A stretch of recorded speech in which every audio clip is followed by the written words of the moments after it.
Hello, everybody. This is Chris from the Stewart Buzz with Crab-Ass Kaylee sitting next to me. Say hi, Crab-Ass. Hey, Crab-Ass. See. Anyway, I thought we would do something with the pros and cons of being a psychic, pros and cons of being a psychic medium, pros and cons of being a tarot. Oh, what was that? You just seen that? The dude walking with no shirt? Yeah, what the heck was he doing? I don't know. I don't judge the man. What was he doing, walking with no shirt on? I'm just wondering where he's going. I guess he's going back this way. Okay. All right. Hey, everybody. Hope everybody's having a wonderful day. Chris was going to tell you what we're going to talk about. They did it already. But we could do it again. So we are pros and cons of being a psychic, pros and cons of being a card reader, pros and cons of being a psychic medium, and pros and cons of being a guy, pros and cons of being a girl, pros and cons of being a baby boomer, pros and cons, and she has no idea what she is. I really don't. That's crazy. I think it's a millennium. I don't know. Mine's 95. Gen Z. I don't know what that is at 95. I don't know. I can't tell you that. I just know me. Are we on not doing Facebook? That's correct. Yeah. Congratulations to us.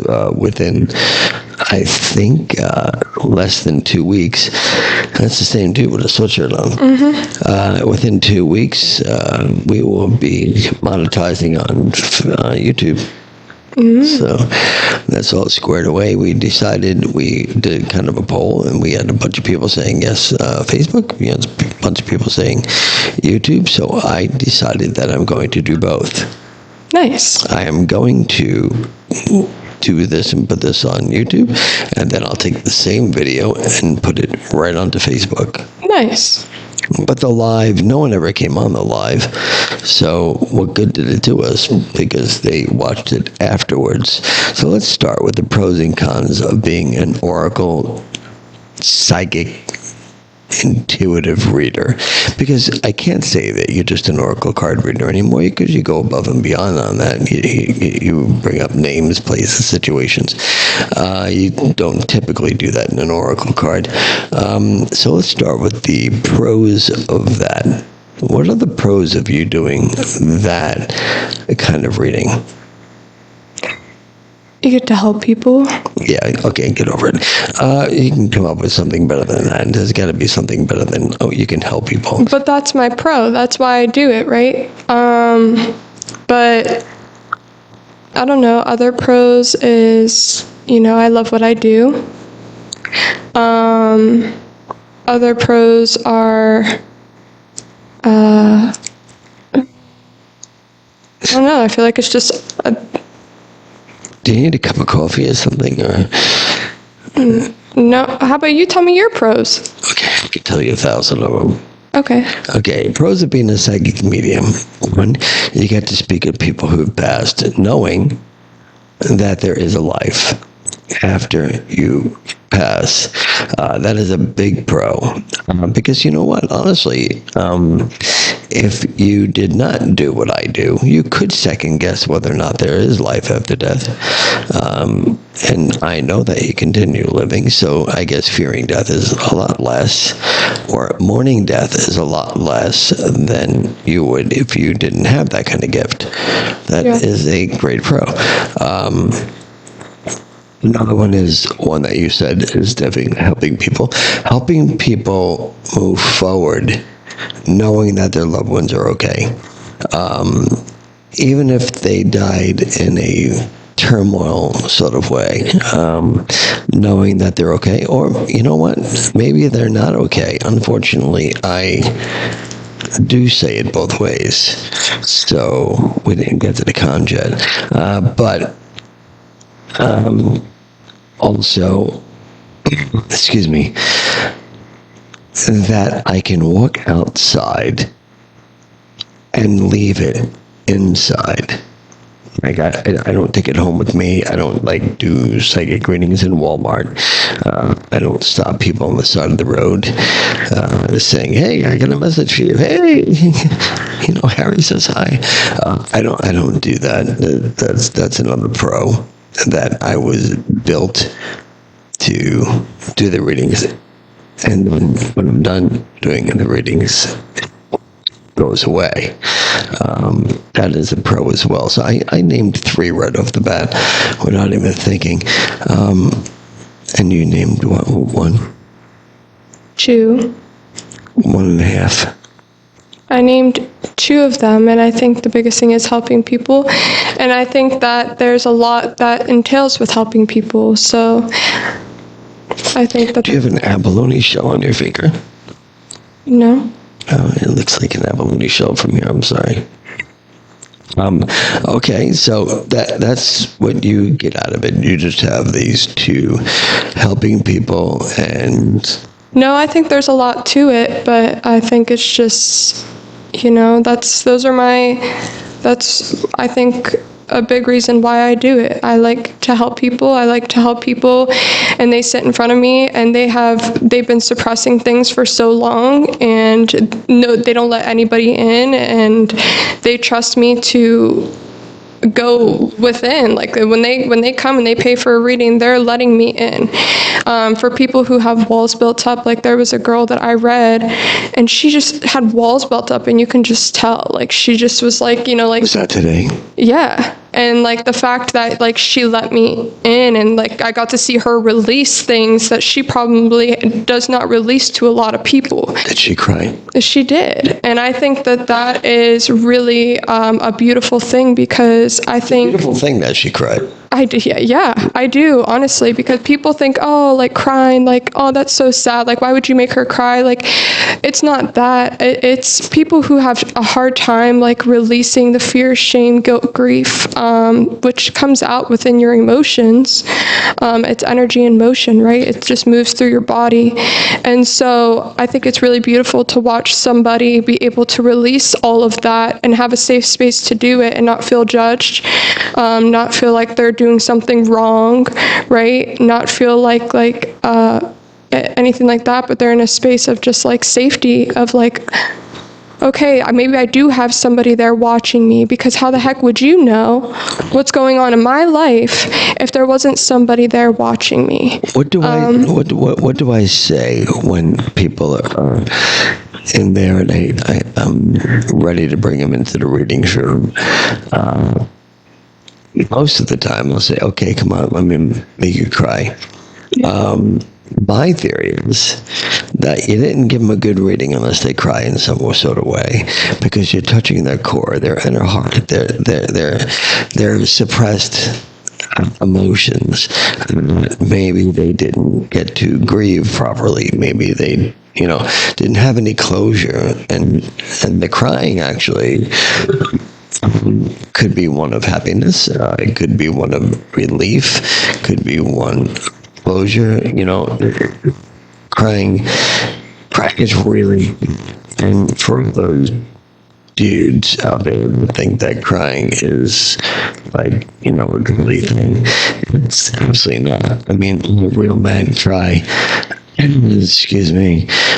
So you need to get past that stage of, oh, gee, you can. But I think it's something that a lot of men have been taught, and I think it's about unlearning that too.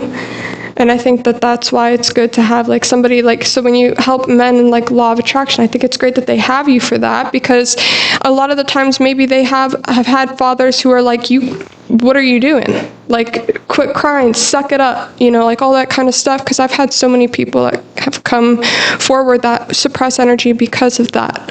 And they're like, oh, like I because I don't want to show weakness, or it's not a weakness. Like, no, by no means is emotion weakness. Like, I agree with that. I remember I looked at this girl today. I said, you're not weak.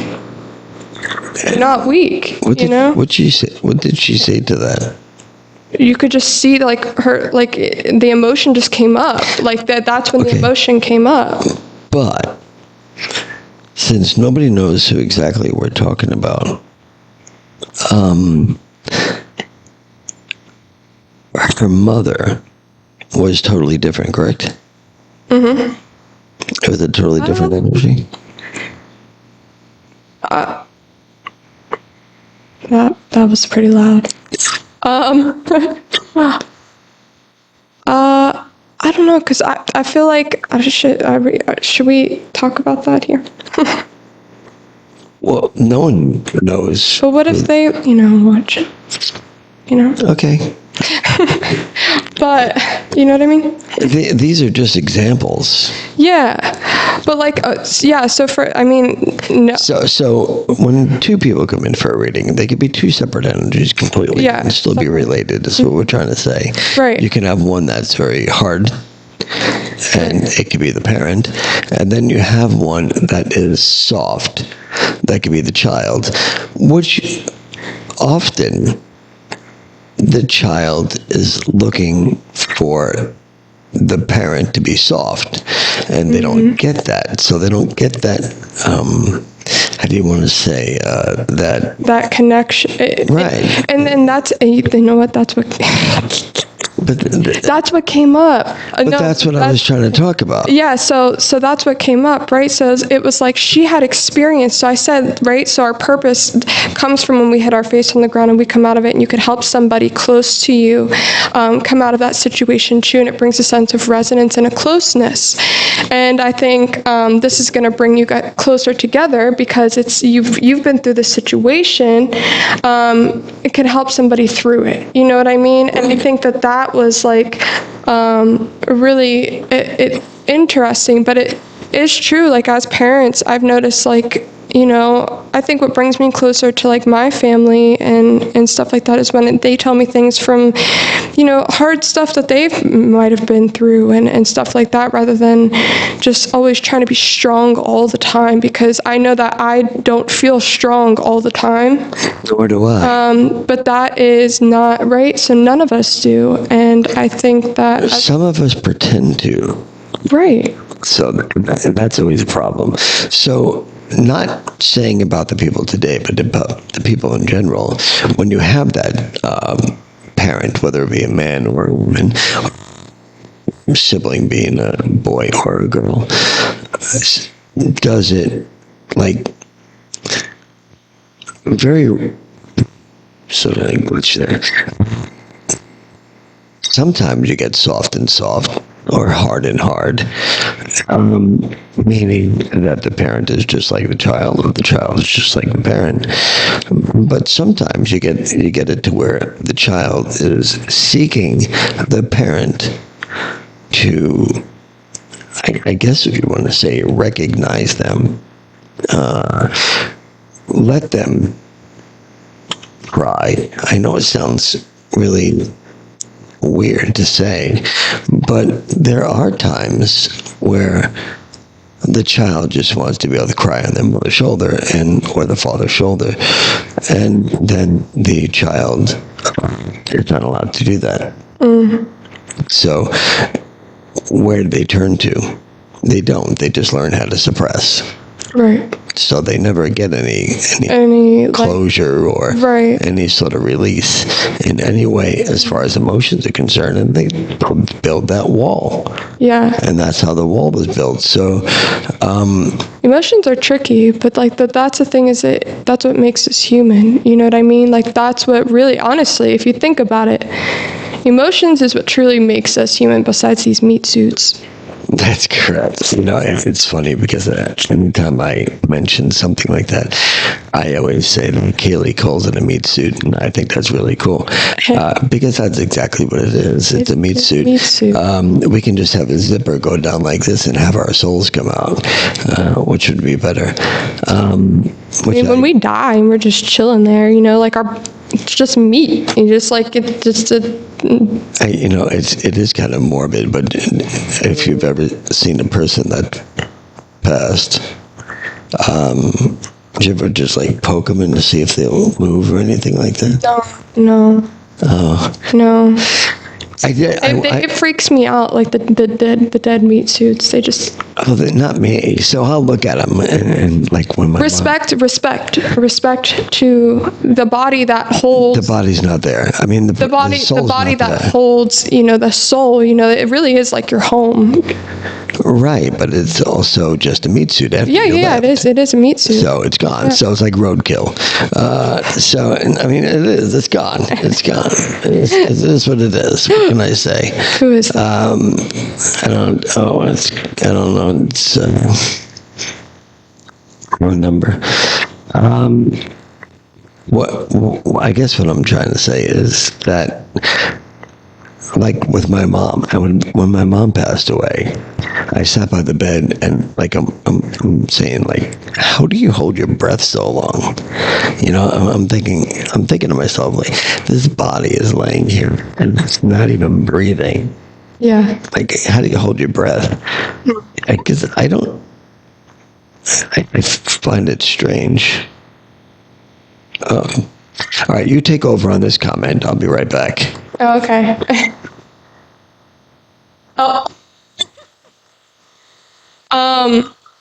So yeah, I think what really makes I like the way we're going with the emotion thing. It's great. But yeah, I think that honestly, like, it's what makes us human, right? So our emotions is what makes us human, besides being in this body, right? Because it's what makes things real for us, but it's also how we perceive the world. So for instance, it's like when our mind, right? So our mind is 95% made of the subconscious. Subconscious is what we see on TV, what we go through, all of those things.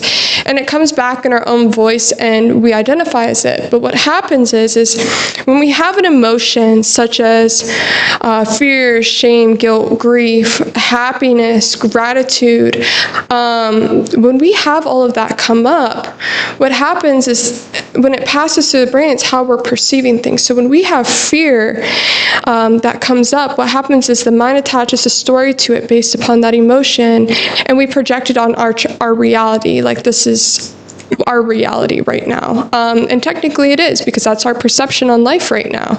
But when we have like happiness or love come up and it passes through the brain, it's the same thing, right? It looks so beautiful. And it makes the world look beautiful, and makes you view yourself beautiful, and it makes everything, like that sort of thing. And then when you have gratitude pass up, what happens is you start looking at the world and you're like, wow, I'm really grateful for this, and I'm really grateful for that. And so really, it is our lens. Our emotions is our lens to how we're creating our reality in the given moment.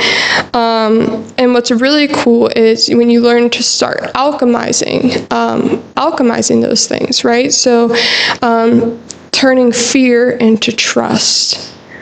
Right? So trusting that things will work out rather than living in fear. Grief, right? Turning that into love. I loved this person. So it's really like changing our perception on things. But I really think that that's our lens. That's how we view the world. And then our bodies just kind of react to it. So the mind plays a really big toll, and our emotions play a really big toll on our physical body. So, people with like heartache, have died from like a heart illness or, whatever that might look like. But people have died from heartache before. People have died from stress. Like all of these certain things manifest into our mental and our physical bodies, and can take a really big toll on our body. And that's why, mental health is so important. That's why learning these small little things and being aware of them is so important. That's why spirituality is so important, because it helps us lean into trusting something much greater than ourselves. So I think that all of those things are super important within this life. And so yeah. Hi. You're good. Yeah, I'm sorry. In this life. And so, yeah, that's really, all I have on it. I guess I'll just, pause it, and when Chris comes back, he can talk a little bit more about what he thinks moving forward on this, because I know we're talking about the pros and cons of being psychic or intuitive. And I guess the cons would be to sit in front of somebody and tell them stuff that they don't want to hear. But at the same time, that's out of love for human, right? So like throughout, humans just want to hold on to things, and the mind will like want to grasp onto things and hold on to things. And when you sit in front of somebody and you tell them something they don't want to hear, I could tell you all day that this is what it is, but it's really up to you to take that action, right? So we can't save anybody. We can't force them to move in a direction, and also we can't force them to believe something that they are not looking to believe. We can't force them to let go of anything. Can't force it on that sort of thing. So I guess that would be the negative, because it's like as humans, we want to help people in a way of like making them happy and this and that. But like sometimes the readings don't look like that. And sometimes it's telling people like things that they need to hear rather than what they want to hear, so that they can move forward. And to be honest, like that's important. I think people need that. I think people need to hear what they need to hear and not what they want to hear all the time. And I think that that's love, right? Love is without attachment, fear, or judgment. There is no judgment. It just is what it is. And I think that for me is like the negative to doing a psychic, intuitive, oracle readings, whatever you want to call me, is looking in, being in front of somebody and telling them things they don't want to hear. Also, maybe telling them things that they have no idea what is going on. They look at you and they're just like, this doesn't make any sense to me. And you just tell them, hold on to it. And then you realize that later on it makes sense, but it sucks in that moment. And one thing that I remember one time I had a girl come in who wanted to connect with her father, and I wasn't able to connect with him, and she got really sad. She got really, really upset, and it sucks that like sometimes people come in and they want that closure, and like sometimes I can't give that to them because it's not what's meant to come through, or it's not what's meant to happen. And that sucks too, because you want to be able to help people, and sometimes it's just you don't tell them what they want to hear. And I think that that's really the downfall for me, is because I want to help people, but I can't help everybody, I guess, and that's okay, because I think it outweighs itself. So that's really all I have. Chris is coming back, so I'll let him kind of take over here and talk about what's going on. I was just letting them know about, I already have somebody here for sound bath, so I got to get my stuff. Well, no, you can't do that. 7. I have to go get my... Why? What happened? Nothing happened, but I just wanted to talk about a little bit about the sins of life, and I just wanted you to piggyback on this. Somebody else called about your sound bath, and it is 4:30. You got plenty of time. So many instruments. I know, but okay. It's just we have to get to the 30-minute mark anyway. So anyway, here's the deal. I was just talking to somebody in the store, and it was about, let's see, you want to say karma, okay? I know we're switching a little bit about emotions and stuff like that, but karma. Let's talk about karma for a minute. So back in the day, a long time ago, long time ago, I got into a car accident, and I hit this guy's car. And he had damage to his car. And when I got out of the car, the guy looked at me, and there was damage to his car. There's no damage to my car, but it was damage to his. He looked at me. I said, "Sir, what do you want to do?" And he's like, "Oh, no, don't worry about it. You just go ahead and have a great day." And I couldn't understand that. I said, "There's damage to your car, so are you really sure about this?" I mean, he goes, "Don't you worry about it. You have a great day. I just want you to return the favor to somebody." So that stuck in my mind. And you're talking really years and years and years and years ago. And it always stuck in my mind. So while I was down here living in Palm City Road area, I was going down Canner. and I was making a turn in, and somebody rear-ended me. Boom, took off my bumper. So I got out, and he got out, and the kid was young. I said, I guess you were texting, huh? And he goes, yeah, I'm so sorry. Please don't call the cops. Please. I said, you have no insurance, do you? He goes, no, I don't. I said, okay, get your dad on the phone. And his dad and his son repaired my bumper together and painted it. And we never had to involve anybody. So I did return the favor. So I guess my point to everybody here is, if something like that happens to you, you don't have to be so crazy. You know, these damn commercials on the TV are celebrating. Oh, my lawyer got me $300,000, and I couldn't be happier. You can tell they're not disabled, for God's sakes. They didn't need $300,000 because somebody, hit them.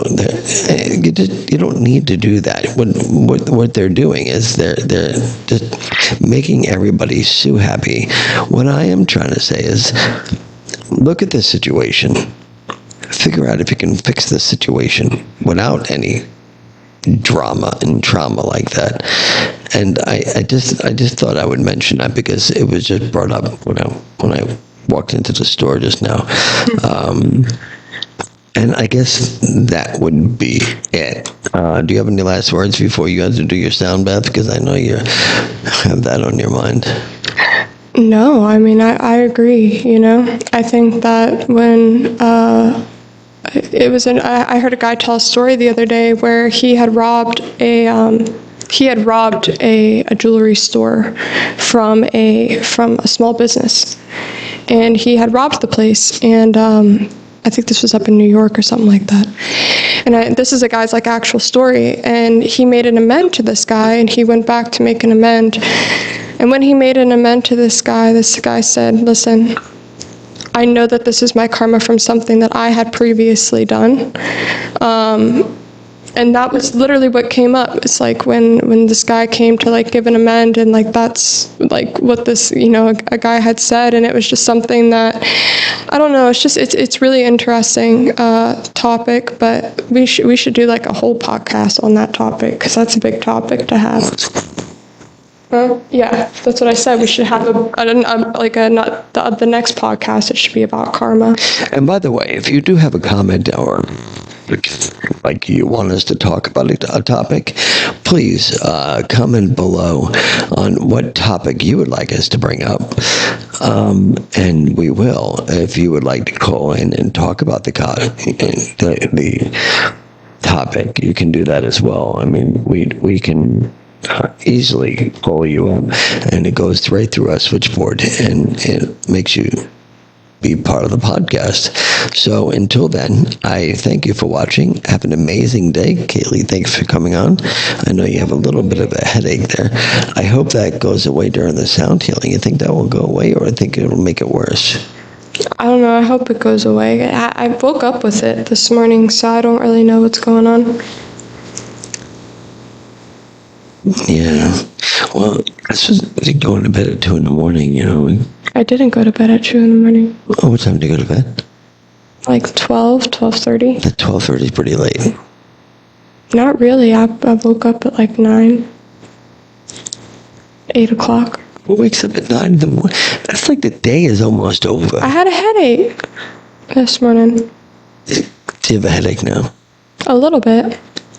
What happens if I turn up the volume on? No, please.